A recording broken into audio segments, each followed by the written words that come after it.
असं आहे की महाराष्ट्र राज्याचे लोकप्रिय उपमुख्यमंत्री माननीय अजितदादा पवार साहेबांच्या जाण्याने जो आघात राष्ट्रवादी काँग्रेस पक्षाच्या आमच्या कार्यकर्त्यांना त्या दुःखातनंच अजून आम्ही सावरलेलो नाही. महाराष्ट्राचा कधी न भरून येणारं असं नुकसान हे त्यांच्या जाण्याने झालेलं आहे. त्यांचे अग्निसंस्कार व्हायच्या आधी विलिनीकरणाची चर्चा कुठनं सुरू झाली त्याच्यामुळेच माझ्यासारख्या कार्यकर्त्याला या वेदना होतात. विलिनीकरणाबाबत माननीय प्रांताध्यक्ष खासदार सुनील तटकरे साहेबांनी आमची भूमिका स्पष्ट केलेली आहे. राष्ट्रवादी काँग्रेस पक्षाने 2 जुलै 2023 रोजीच देशाचे लोकप्रिय पंतप्रधान माननीय नरेंद्र मोदी साहेबांच्या नेतृत्वाखाली असलेल्या NDAमध्ये आम्ही सामील झालो. महाराष्ट्रामध्ये महायुतीमध्ये सामील झालो. त्यामुळे ज्यांना विलिनीकरणाची घाई लागली आहे त्यांनी याबाबतची आपली भूमिका स्पष्ट करावी. कोणाचा पक्ष कुठल्या पक्षामध्ये विलिनीकरण होणार हे त्यांनी स्पष्ट करावं. याबाबतचा निर्णय हा आमच्या वतीने आमचे राष्ट्रीय कार्याध्यक्ष खासदार प्रफुल्लभाई पटेल साहेब असतील, प्रांताध्यक्ष सुनील तटकरे साहेब असतील, त्याचप्रमाणे उपमुख्यमंत्री व विधिमंडळातील आमच्या नेत्या सुनेत्रा वहिनी असतील, ज्येष्ठ नेते छगन भुजबळ साहेब असतील, हसन मुश्रीफ साहेब असतील, दिलीप वळसे पाटील साहेब असतील, धनंजय मुंडेजी असतील, हे सर्व मिळून त्याबाबतचा निर्णय घेतील. आत्ता तरी राष्ट्रवादी काँग्रेस पक्षाचे कार्यकर्ते अजूनही आमचं दैवत अजितदादा पवार साहेबांच्या जाण्याने जे दुःख आम्हा सगळ्यांवर आलं आहे त्यातून अजून आम्ही सावरत आहोत. तर आज अंजली दमाने यांनी कुठेतरी एक टीका केलेली आहे की या संपूर्ण घटनामध्ये तटकरे साहेब असतील किंवा पटेल साहेब असतील किंवा यांचा काही हात आहे की नाही असं असं आहे की त्यांनी संपूर्ण ती बाईट याची सुरुवात करताना त्यांचं वाक्य मी ऐकून मला तर धक्काच बसला की घरामध्ये एखाद्या कुत्र्याचं दुःखद निधन झालं तर 10 दिवस आपण शोककळा सांभाळतो करतो. मात्र प्रफुल्ल पटेलजी असतील, तटकरे साहेब असतील, भुजबळ साहेब असतील यांनी आपली दिनचर्या चालू केली. म्हणजे अत्यंत नीच आणि नालायक प्रवृत्ती कशी असते ह्याचं उदाहरण त्यांनी दिलेलं आहे. आणि पुढे जाऊन त्या अपघातामध्ये प्रफुल्ल पटेल साहेब असतील, सुनील तटकरे साहेब असतील, पार्थ पवार असतील यांनी काही केलं नाही ना अशा प्रकारचा संशय व्यक्त करणं. एका मुलांनी आपले वडील गमावले, 2 नेत्यांनी त्यांचा सर्वोच्च नेता गमावला आहे, तमाम महाराष्ट्रातील राष्ट्रवादी काँग्रेस पक्षाचे कार्यकर्ते पदाधिकारी यांनी दैवत गमावलं आहे. आणि अशा वेळेला अशा प्रकारची टिप्पणी करणं ही नीचता, नालायकपणा ह्याच्याहून अधिक त्याबद्दल कुठलीही भावना व्यक्त होऊ शकत नाही. पण असं देखील सांगितलं जातं की 8 तारखेला किंवा 9 तारखेला सगळे पुरावे घेऊन राष्ट्रवादी काँग्रेस शरद पवार गट पुढे येणार आहे आणि विलिनीकरणाच्या ज्या काही चर्चा झाल्या होत्या किंवा जे काही पुरावे किंवा मीटिंगमधले मिनिट्स असतील अशा सगळ्या गोष्टी ते समोर मांडणार आहे.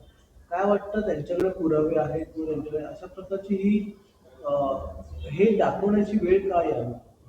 असं आहे की ज्यांना विलिनीकरणाची घाई लागली, ज्यांनी अग्निसंस्कार व्हायच्या आधीच विलिनीकरणाबाबतची चर्चा सुरू केली त्यांनी त्यांची भूमिका स्पष्ट करताना त्यांना हे स्पष्ट करावं लागेल की केंद्रामधील लोकप्रिय पंतप्रधान नरेंद्र मोदी साहेबांच्या नेतृत्वाखाली NDAमध्ये सामील व्हायला ते तयार आहेत.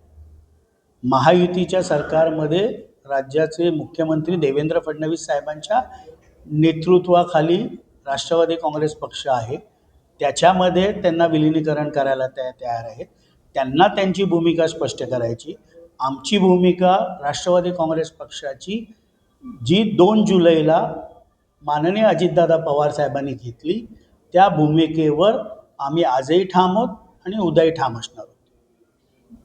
अंजली दमाने या उच्च न्यायालयात जाणार आहे. त्या म्हणतात की कुठल्याही प्रकारे पार्थ पवार या घटनातून वाचू शकत नाही, काही झालं तर मी स्वतः उच्च न्यायालयात जाणार आणि माझा लढा जो आहे सुरू झाला. असं आहे की संविधानाने त्यांना अधिकार दिलेला आहे. याच्या आधी अनेक वेळेला त्या कोर्टात गेल्यात आणि कुठलाही आरोप कुठल्याही नेत्याविरुद्ध त्या कोर्टामध्ये तो टिकलेला नाही.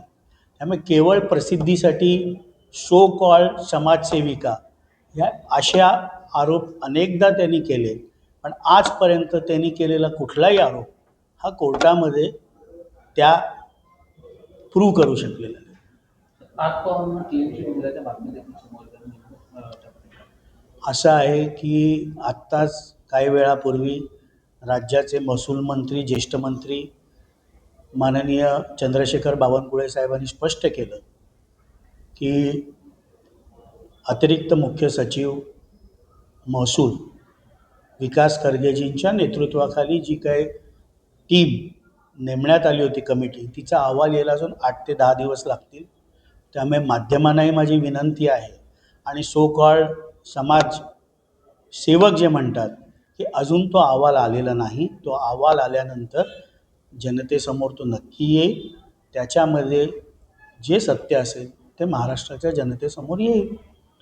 काही नेते म्हणजे मोठे नेते राजकीय बोलत आहेत त्याचं दुःख आहे आणि 9 तारखेनंतर मी माहिती घेऊन बोलेन किंवा राष्ट्रीय दृष्टिकोनातून आमची भूमिका 9 तारखेपर्यंत आम्ही हे करू, पण पवार कुटुंब हे एकत्रच राहिलं पाहिजे असं रोहित पवार म्हणतात. आणि आम्हाला सुद्धा वाटतं की काकींनी अध्यक्ष राहावं, पण 9 दिवस होऊ द्या, सुनेत्र काकी त्या संदर्भात बोलतील. असं आहे की ज्या माऊलींनी स्वतःवरती जो दुःखाचा डोंगर कोसळला होता, त्या दुःखाच्या डोंगरातनं स्वतःला सावरून माननीय अजितदादा पवार साहेबांना अभिप्रेत असलेली जबाबदारी त्यांनी घेतली. महाराष्ट्रातल्या राष्ट्रवादी काँग्रेस पक्षाच्या प्रत्येक कार्यकर्त्याच्या मनामध्ये जे आहे तेच येणाऱ्या काळामध्ये होईल. आमच्या पक्षाचे निर्णय आमच्या पक्षाचे नेते घेतील. दुसऱ्यांना काय वाटतं याच्यावर आमच्या पक्षाचे निर्णय होत नाहीत. आणि पवार कुटुंब म्हणून एकत्रित कालही होतं, आजही उद्याही राहील.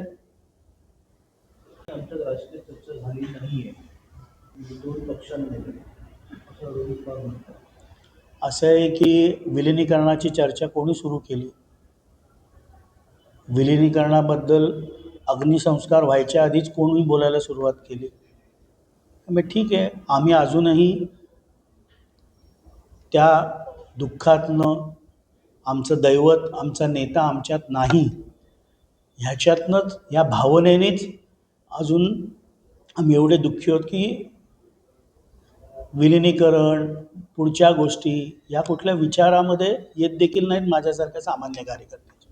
संजय राऊत यांनी देखील टीका केलेली आहे पाच पवारांवर. हायकोर्टाने याच्यात ताशेरे मारले होते आणि ते सहज पुसले जाणार नाही असं ते म्हणतात आणि देवेंद्र फडणवीस यांनी याच्यावर कायद्याचे रक्षक नाही असं ते म्हणतात. आणि पाच पवारांनी वेगळी केली, पाच पवारांनी चौकशीला सामोरं जायला पाहिजे आणि जे काय ते क्लीन चिट घेऊन मग राजकारणात उतरायला पाहिजे असं ते म्हणतात. असं आहे की संजय राऊतजी जे सकाळी 9 वाजताचं भोंगा आहे हे कायम राजकीय आरोप करत असतात. त्यांनी सल्ला हा शिवसेना पक्षप्रमुखाला दिला, शिवसेनेची होत असलेली पिछाट याच्यावर दिला, तर ते त्यांच्या पक्षासाठी अधिक भल्याचं राहील.